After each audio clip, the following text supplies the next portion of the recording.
Gobierno Autónomo Municipal de Clisa presenta Actualidad Municipal. Actualidad Municipal. Toda la información completa. Deportes, educación, salud, cultura y turismo. Un contacto directo con la población. Actualidad Municipal. Tengan todos un cordial saludo. Comenzamos una edición más de Actualidad Municipal. Quien les habla, Juan José, les estará acompañando con minutos de información y notas de interés. Comenzamos a partir de este momento. Estás en sintonía de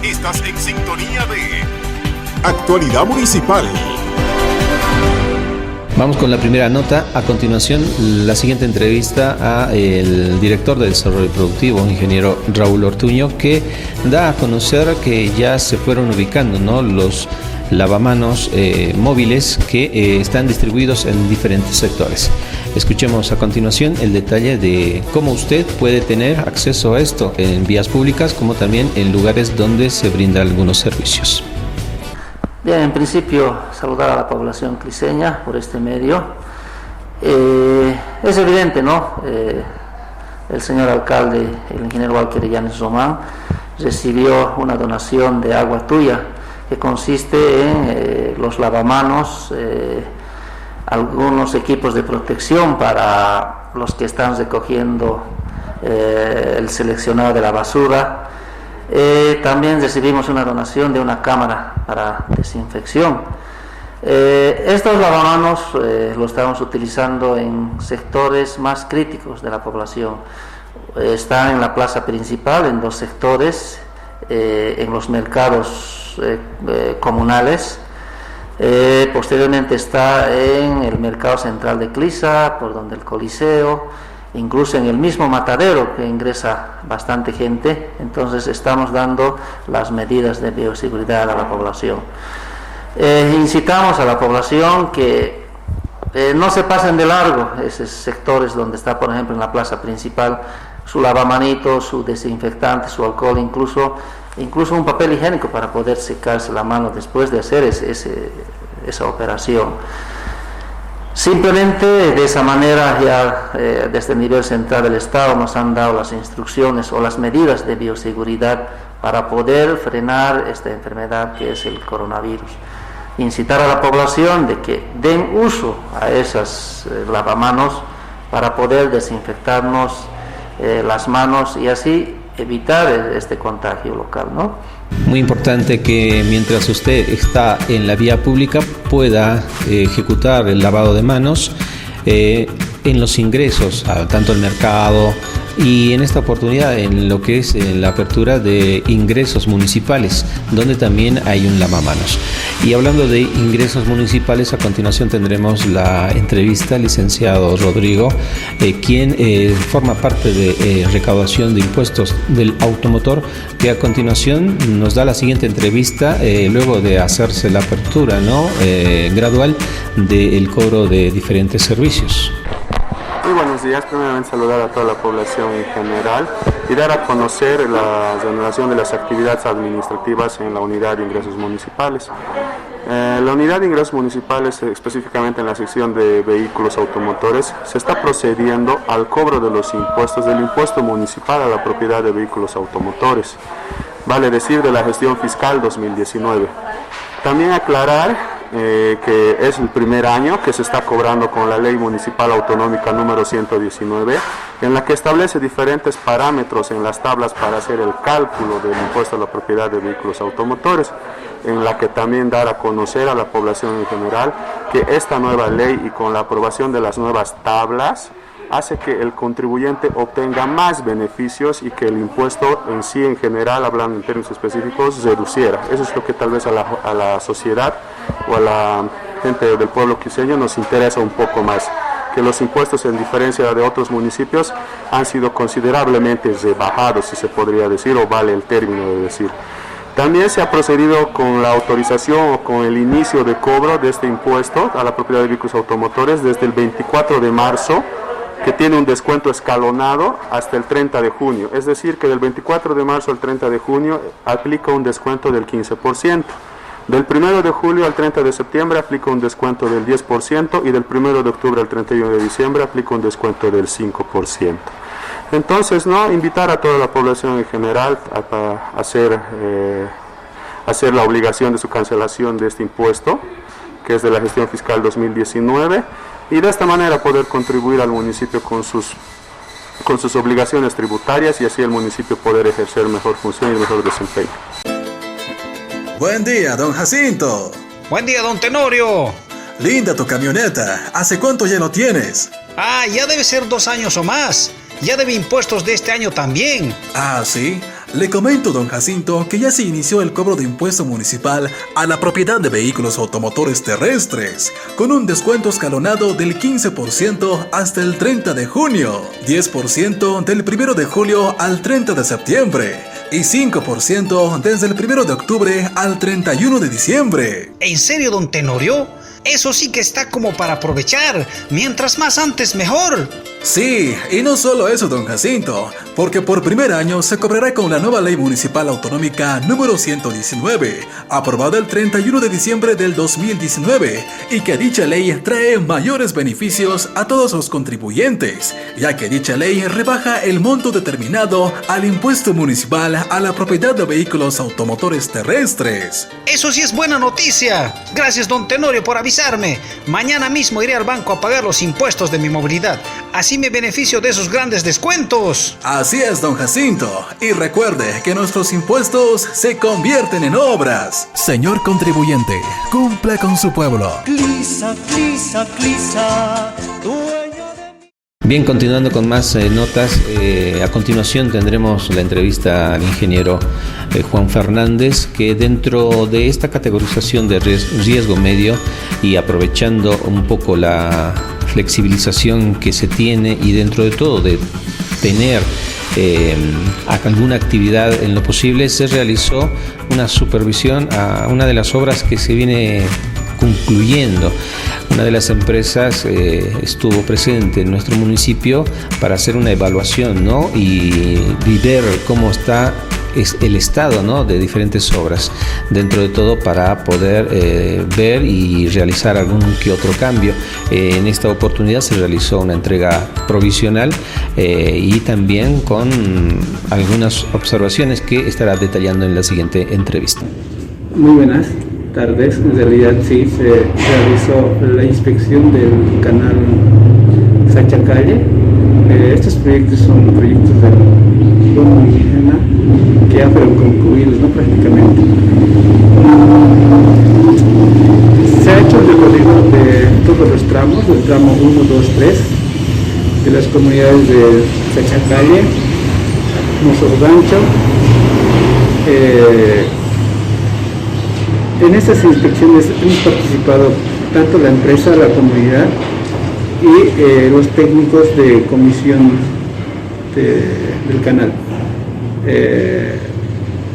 En realidad no ha habido muchas observaciones, ¿no?, como se puede observar en las imágenes. Hay algunos sectores que sí se va a reparar, como el sellado de juntas, el engrasado de repartidores parcelarios y más que todo esas dos cosas, ¿no?, como se ven en las imágenes. Ingeniero, ¿ya cuándo estaríamos haciendo la entrega definitiva justamente de este proyecto? En este proyecto la recepción definitiva se realizará en el mes de junio. Prácticamente va a ser entregado, ¿no?, a los beneficiarios. A continuación también tendremos las palabras de la empresa ejecutora de este proyecto de canalización, en el que también se hizo presente, ¿no?, para poder hacer un recorrido por este tramo, el sector de Sachacalle, en el que se realizó el recorrido y observaciones. Escuchemos las palabras por parte de la empresa ejecutora. Bueno, muy buenas tardes. El día de hoy se ha realizado una inspección conjunta con los beneficiarios, parte de la alcaldía y mi persona, además de la empresa constructora Altiforma, quien ha sido ejecutora del proyecto. Se ha realizado la inspección de absolutamente todos los tramos del proyecto para evidenciar si existe alguna observación, tanto en los canales como en las compuertas gusano, compuertas parcelarias. Efectivamente, durante la inspección se ha observado, ¿no? Algunas observaciones en cuanto al sellado de puntas, la limpieza y repintado de algunas compuertas parcelarias, observaciones mínimas, no son de gran, ¿cómo se dice?, fuertes, digamos, ¿no? Entonces, estas observaciones la empresa tiene para subsanar hasta fecha 17, que es la entrega definitiva del proyecto. Sin embargo, esta semana ya están con bastante personal, bastante grupo, entonces lo van a ir subsanando. Ya están ahí 2 grupos en cuanto a la limpieza y retoques y repintado de las compuertas. El otro grupo también está haciendo el resellado de las puntas de dilatación. Entonces esta semana yo creo que ya lo van a terminar y ya va a poder entrar en funcionamiento normal. Pues además que ya el canal ha estado utilizándose durante desde la ejecución inicial, se ha estado utilizando el proyecto, así, el canal, así que no hay mayores observaciones. Más bien a los beneficiarios el día de hoy igual se les ha hecho conocer la solicitud del relleno lateral que se debe realizar, por el bien del proyecto también, ¿no? Para que no quede libre. Además de que tienen que saber respetar el tema del bordo libre. Hay muchos que lo están dejando muy cejeado, o sea, lo están dejando 10 centímetros a 15 centímetros. Tiene que quedar el mismo ancho del canal, el bordo en ambos lados. Entonces eso más que todo, y después no ha habido ningún tipo de observaciones más grandes. Actualidad Municipal presenta Educación. Bien, continuando con la actualidad municipal, a continuación ya entrando en lo que es el sector educativo. En esta oportunidad estaremos entrando en una materia también importante como es la biología, y con temas que componen esta materia, esta área. Estaremos escuchando y viendo imágenes de una explicación práctica de lo que es la célula y sus diferentes componentes y derivaciones, ¿no? Escuchemos entonces atentamente esta nota.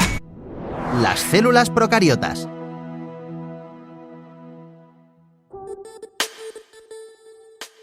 La característica fundamental de las células procariotas es que el ADN, el material genético, está disperso por todo el citoplasma en lugar de estar almacenado en un núcleo. Las bacterias son células procariotas. El citoplasma es la sustancia líquida que se encuentra dentro de la membrana. En él se encuentran los orgánulos. La membrana es una capa que rodea a la célula. Sus funciones principales son dar estructura y protección del medio externo y permitir la entrada del alimento y la salida de sustancias de desecho. El nucleoide es la parte de la célula en la que encontramos el ADN agrupado. El ADN está formado por los genes que guardan la información hereditaria de cada ser vivo. El flagelo está presente en algunas células procariotas y también en algunas eucariotas. Es una estructura con forma de látigo que permite a los individuos desplazarse. Los espermatozoides, por ejemplo, cuentan con un flagelo. Las células eucariotas. La característica fundamental de las células eucariotas es que tienen un núcleo protegido por una membrana. En su interior se encuentra el ADN que contiene el material genético. En su citoplasma se encuentran todos los orgánulos. Las células eucariotas pueden ser vegetales o animales. Las células animales forman los tejidos, y estos, a su vez, forman los órganos de los animales y de los seres humanos. Según el órgano y el sistema al que pertenece, cada célula tiene una función específica. Una célula animal es una célula eucariota. El ADN está en el núcleo. El núcleo dirige el funcionamiento de la célula y es el lugar donde está almacenado el ADN. El ADN está formado por los genes que guardan la información hereditaria. Cuando un animal se reproduce, pasará este material genético a sus hijos. Por este motivo, los hijos tendrán sus mismas características. La membrana es una capa que rodea a la célula y la protege del exterior. Su función principal es la nutrición, ya que permite la entrada del alimento y la salida de sustancias de desecho. El citoplasma es la sustancia líquida que se encuentra dentro de la membrana. En él se encuentran los orgánulos. La mitocondria es el orgánulo encargado de producir energía a toda la célula.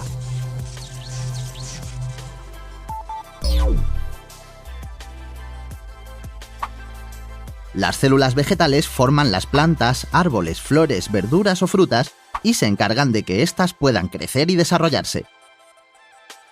Las células vegetales crean su propio alimento a partir de la fotosíntesis. Una célula vegetal es una célula eucariota. El núcleo dirige el funcionamiento de la célula y es el lugar donde está almacenado el ADN. El ADN está formado por los genes que guardan la información hereditaria. Cuando la planta se reproduzca, pasará este material genético a sus hijas. Por este motivo, las hijas tendrán sus mismas características.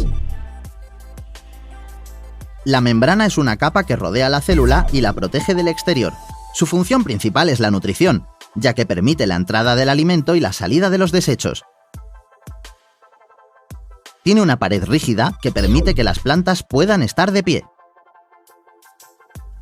El citoplasma es la sustancia líquida que se encuentra dentro de la membrana. En él se encuentran los orgánulos. Los cloroplastos son los orgánulos donde se producen y almacenan compuestos químicos necesarios para la célula. En los cloroplastos se almacena, por ejemplo, la clorofila, que da el color verde a las plantas y participa también en la fabricación del alimento. La mitocondria es el orgánulo encargado de producir energía a toda la célula.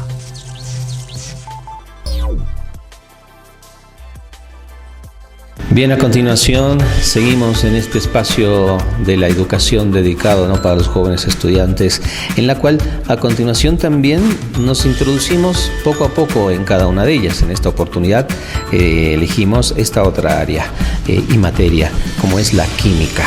En esta introducción a la química, ¿qué es lo que estudia, ¿no?, dentro de sus composiciones y propiedades y por supuesto también sus transformaciones?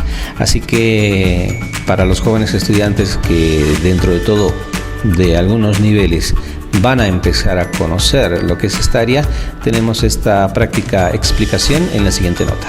Sabemos que todo es cuestión de química, que la química nos rodea, que somos química y que nos gusta tener química con la gente. Pero, ¿qué es la química? Pues es la ciencia que estudia la composición y las propiedades de la materia y las transformaciones que ésta experimenta. El universo está hecho de materia. Al principio, gran parte de esa materia estaba formada por hidrógeno puro y helio. Las estrellas supergigantes se encargaron de fusionar el hidrógeno y el helio en el resto de elementos, para luego explotar y esparcirlos por todo el universo. Es el comienzo de la química tal y como la conocemos ahora. Si en este caos repartido por el universo nos fijamos en lo más pequeño, pero muy pequeño, encontraremos a los átomos. Los átomos se componen de un núcleo formado por protones y neutrones y de electrones que orbitan a su alrededor. Gran parte de la química trata de cómo se comportan estos electrones. Con la unión de varios átomos se obtienen las moléculas. Dependiendo de cómo se combinen esos átomos, se crea un tipo u otro de molécula, también llamada compuesto químico. Los compuestos químicos suelen tener propiedades muy diferentes a los elementos que los componen. Por ejemplo, del carbono podemos obtener tanto el grafito de un lápiz como un diamante para emular la dentadura de tu rapero favorito. Todo depende de la combinación de los átomos del carbono. Otro ejemplo es el hidrógeno, que es altamente explosivo. El oxígeno, que es muy comburente, es decir, que favorece la combustión de otras sustancias, pero al combinarse como H2O dan lugar al agua, ni explosiva ni comburente. Tanta cantidad de elementos hacía necesario un poquito de orden. Para ello se ideó la tabla periódica, que se encarga de organizar los diferentes tipos de átomos por su número de protones, su configuración de electrones y sus propiedades químicas. Dominar los compuestos químicos y sus procesos han sido fundamentales en el desarrollo de la civilización humana, Por ejemplo, la reacción química del fuego dio lugar al desarrollo de otras técnicas como cocinar, hacer metales, crear vidrio. En la actualidad, la aparición de nuevos materiales está planteando un futuro que se acerca bastante a lo que la ciencia ficción nos prometía hace años. Y todo gracias a la química.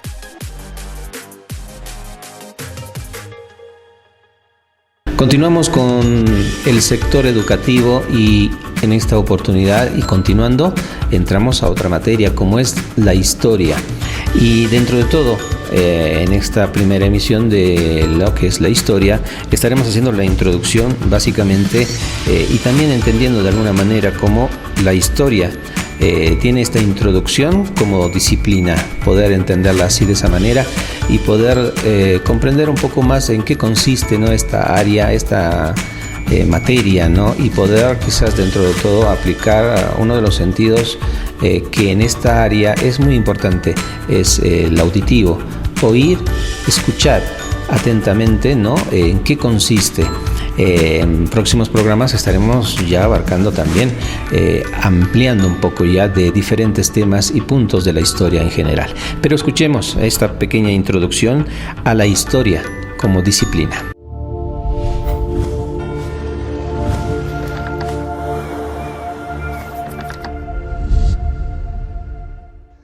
En este primer video, que corresponde al capítulo 1 del libro, hablaremos de la historia como disciplina. ¿Qué es la historia? La historia es el relato de los acontecimientos pasados. Básicamente, esta es una definición sencilla, básica, que yo creo que resume la idea fundamental. Historia es la narración de aquello que ha ocurrido. También sirve la palabra para referirse a la obra de un historiador y uno dice la historia de Tucídides. Por supuesto que cuando hablamos del pasado no nos referimos a todo y absolutamente todo lo que ocurrió en el pasado. Yo digo en el libro, nadie va a hacer una historia relatando todos y cada uno de los viajes de las caravanas que atravesaron el desierto del Sahara. Hay un trabajo de selección, hay un trabajo básico que es el de dar forma a un relato, a una narración de aquello que ocurrió. ¿Por qué? ¿Por qué necesitamos esa historia? Lo necesitamos porque la historia, o más exactamente el pasado, da sentido al presente. Es gracias al pasado que entendemos lo que somos, lo que nos está pasando y por lo tanto lo que podemos hacer.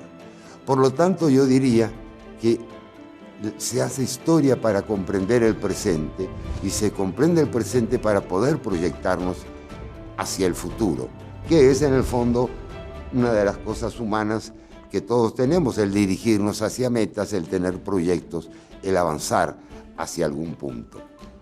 ¿Por qué es importante y útil la historia?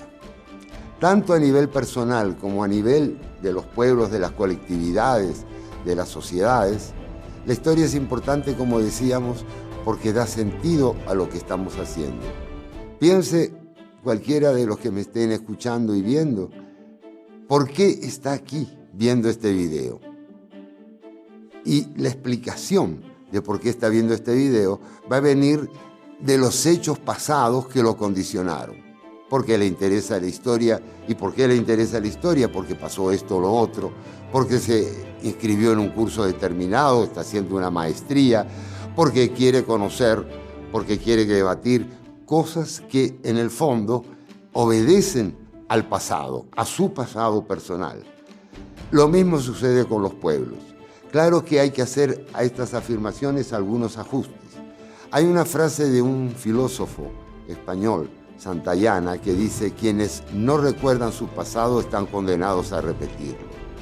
No se refiere exactamente a los pueblos, sino más bien a las personas. Y tampoco es cierto que por conocer el pasado uno no vaya a repetir los errores. El ser humano tiene una capacidad infinita de cometer errores.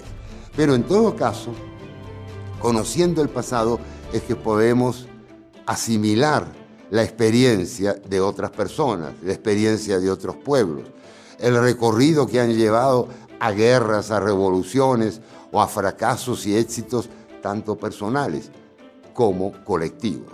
Por eso la historia también se tergiversa. De eso vamos a hablar un poco más adelante en otro video. Se tergiversa porque si yo tengo ciertos propósitos y ciertas ideas, debo acomodar, tergiversándolos, los acontecimientos del pasado para que coincidan con mis proyectos, con mis propósitos y con mis deseos. Hablemos ahora un poco de historia académica, de la historia tal como se enseña en las escuelas, en las universidades y como se hace en las instituciones.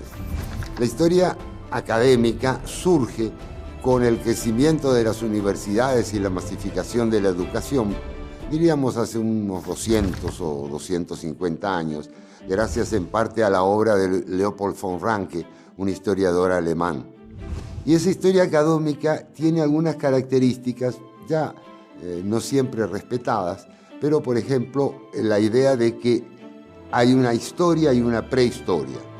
Historia trabaja con documentos escritos, documentos de todo tipo, y prehistoria trabaja con restos fósiles, restos, digamos, arquitectónicos, etc.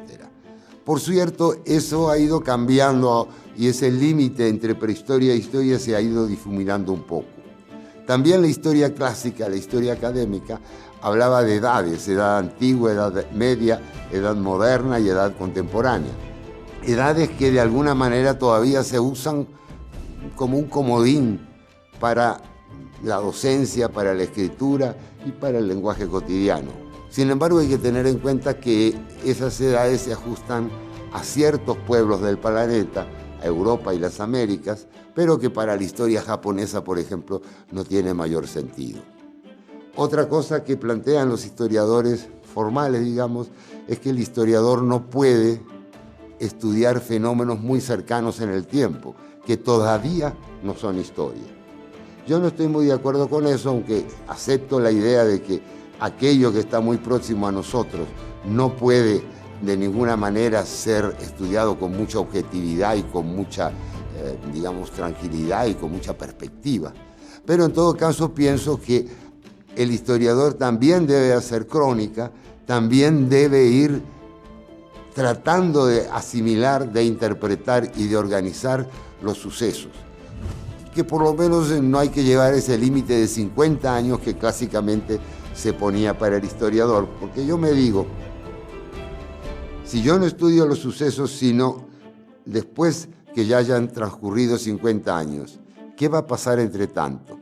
Y entre tanto lo que va a pasar es que políticos, periodistas, gente interesada, personajes de todo tipo, van a ir escribiendo algo así como su historia, que de tal manera nos van a proporcionar entonces una perspectiva distorsionada, fragmentada, una perspectiva que debiéramos de alguna manera también ir trabajando desde el punto de vista de la historia.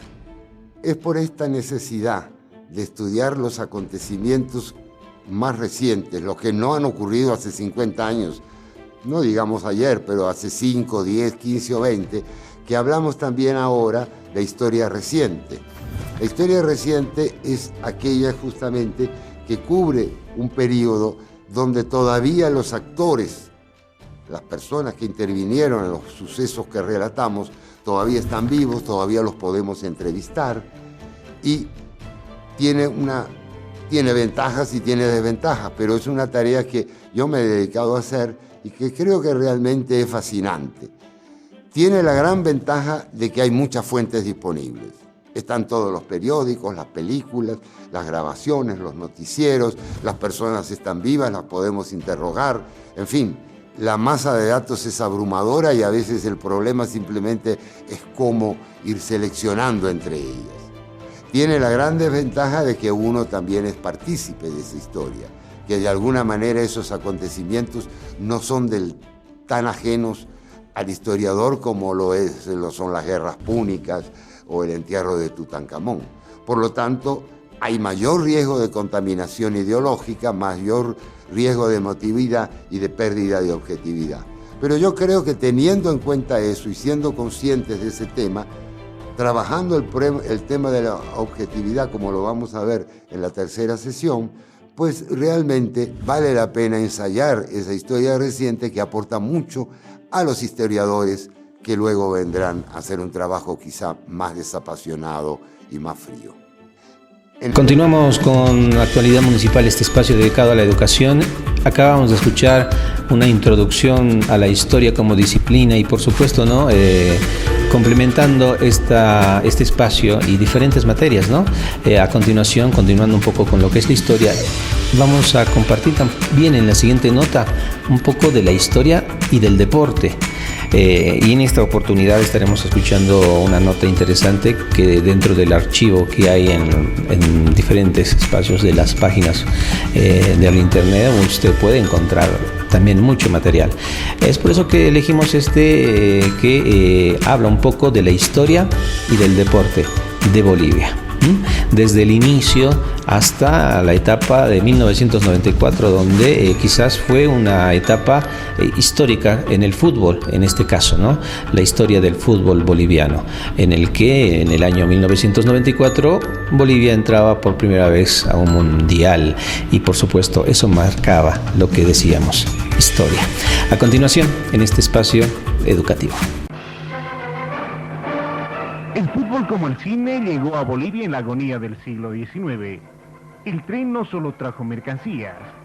Un orureño proveniente de Chile, en su equipaje una pelota, con el objetivo de imponer el fútbol, y la noche de 1896 nace Oruro Royal, una sociedad para la distracción útil y provechosa de la juventud. En el primer año del siglo XX, el Bolivian Rangers aparece en la Plaza de San Pedro, convertida en campo de juego.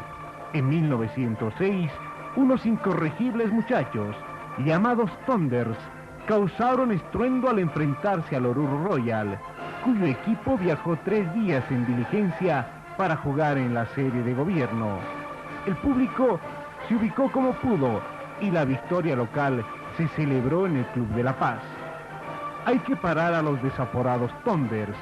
Entonces, los Gallos en 1908 fundan Die Strongest para gloria del fútbol paceño y boliviano.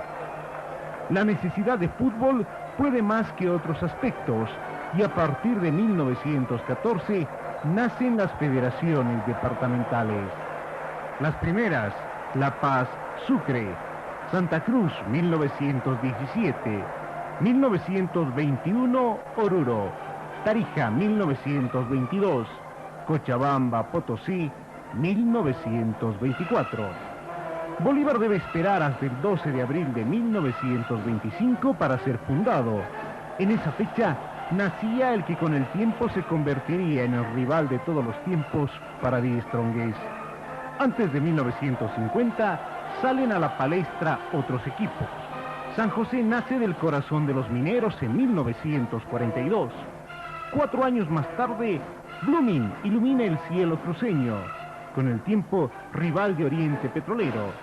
Allá por 1949, Cochabamba levanta vuelo. Wilstermann adopta el apellido de uno de los pioneros del yoik aéreo boliviano.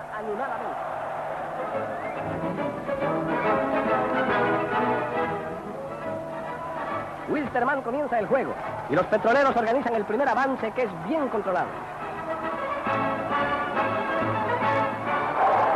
Avances de uno y otro equipos son controlados por las defensas que rayan a gran altura.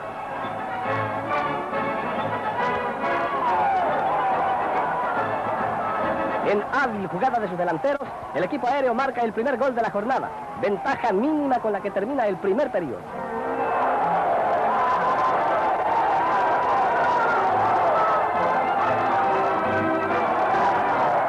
Al reiniciarse las acciones, es Wilstermann que lleva el control del partido. Con jugada inteligente del Wim Sanders, se produce un nuevo tanto que es celebrado por sus parciales.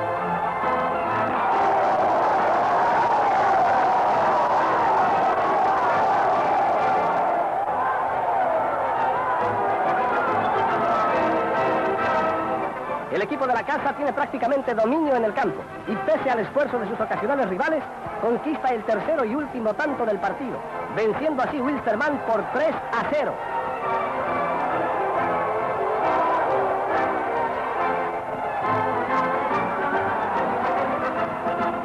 Atención al último tanto.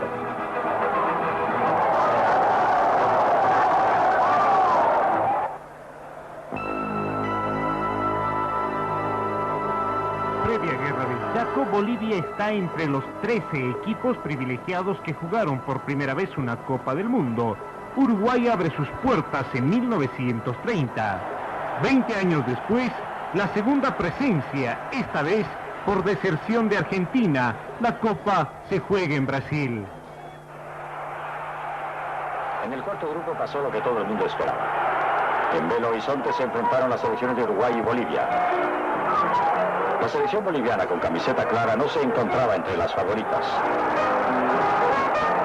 Participó en este campeonato debido a la retirada de Argentina y por ello el triunfo uruguayo por 8-0 no fue ninguna sorpresa. Uruguay, que fue campeón en 1930 y también en las Olimpiadas del 24 y del 28, superó fácilmente a la selección boliviana.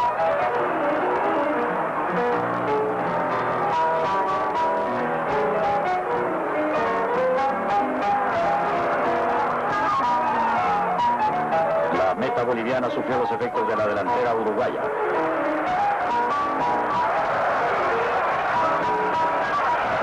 De esta manera Uruguay quedaba clasificado. ¿Y quién mejor que ellos conocía a los brasileños? Y les temían más que a cualquier selección europea. Para alcanzar la gloria se tiene que esperar hasta 1963. La federación organiza el certamen sudamericano y al mejor estilo de las películas de suspenso, Bolivia logra el título en dramático último partido. Los nervios buscan válvula de escape cuando se juegan los últimos instantes. De pronto surge la jugada capaz de volcar todo el partido. El penal que sanciona Yamasaki a favor de Bolivia. En la verdad, desde la cancha se vive ese momento. En los pies de Ramírez, cifradas las esperanzas bolivianas. Pero contiene a Andrada y el córner marcado por el juez origina desazón. De las lamentaciones al júbilo del gol. Y el gol boliviano se multiplica en todo el país, originando escenas de júbilo desbordante. La guapesa de Wilfredo Camacho, su oportunismo, hacía posible el milagro.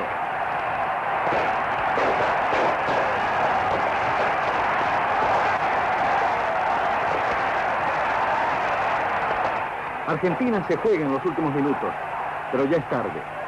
Arturo López ahoga la última posibilidad, originando el carnaval de un pueblo que festeja la conquista sin distinción alguna.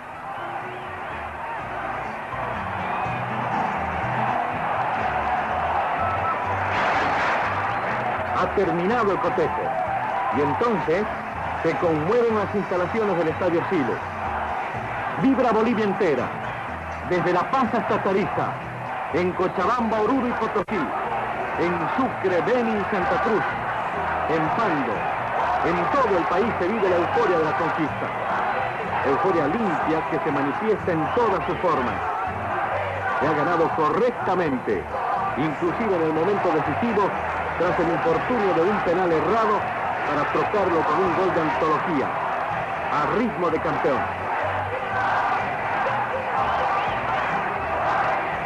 Por ello se justifica la euforia que se inicia en el propio campo que fue escenario de la proeza, con bailes populares y fuegos artificiales que se prolongan muchas horas después del inolvidable acontecimiento.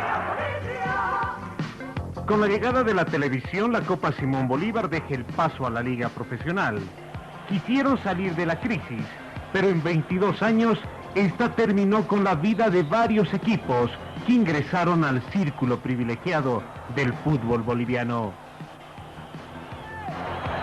Con Jair, Wilstermann venció la barrera de la primera fase en la Copa Libertadores. Flamengo y el Boca de Gatti pisaron el terreno del Félix Capriles. Oriente Petrolero no se quedó atrás. Dejó en el camino a Colo-Colo de Chile, pero un gol lo sacó de la tercera fase. Bolívar sí llegó, pero esta instancia es el sabor difícil de digerir. Varios intentos, ningún resultado. El fútbol profesional entró en huelga. Es el principal causante para una clasificación al Mundial. El bigotón supo lo que hizo. Y el 25 de julio de 1993, el mito de los 40 años de invicto de Brasil caía en el Siles de Miraflores. Suficiente razón para estar entre los 24 mejores del mundo un año más tarde.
Truco, ¿cómo ve la clasificación de Bolivia?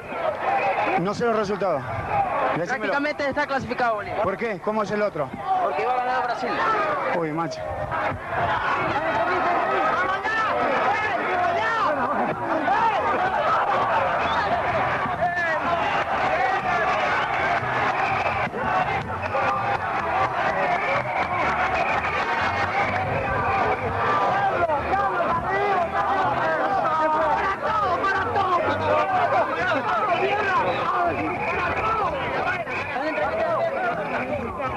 Javier Cagorta, la clasificación de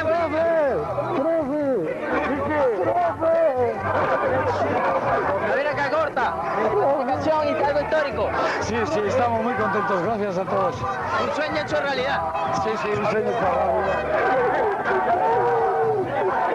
Para mí, un logro.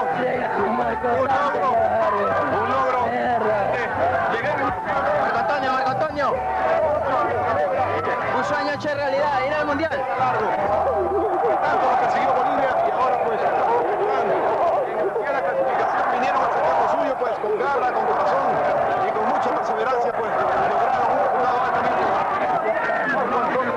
resultado. Un sueño hecho realidad. Sí, la verdad que sí. Marco Antonio, sus primeras palabras de felicidad y de estar en el Mundial. Estamos en el Mundial, lo más lindo del mundo, ¿no?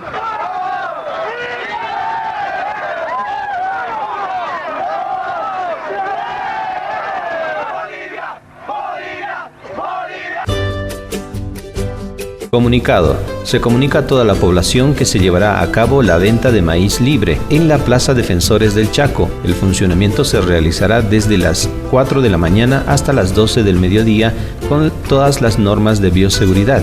Se informa también que es de uso obligatorio el uso del barbijo y el distanciamiento de más de 1,5 metros entre las personas. Bien, así con esta nota interesante y también poder compartir con todos ustedes espacio educativo, que estaremos continuando dándole más contenido, ¿no? Y por supuesto poder que los jóvenes estudiantes puedan de alguna manera a través de la televisión conocer y aprender diferentes cosas. Quien les habla, Juan José, les agradece por toda la atención prestada. Los dejo en la programación de este prestigioso canal. Muchas gracias y hasta la próxima. Gobierno Autónomo Municipal de Clisa presentó Actualidad Municipal. Actualidad Municipal. Toda la información completa.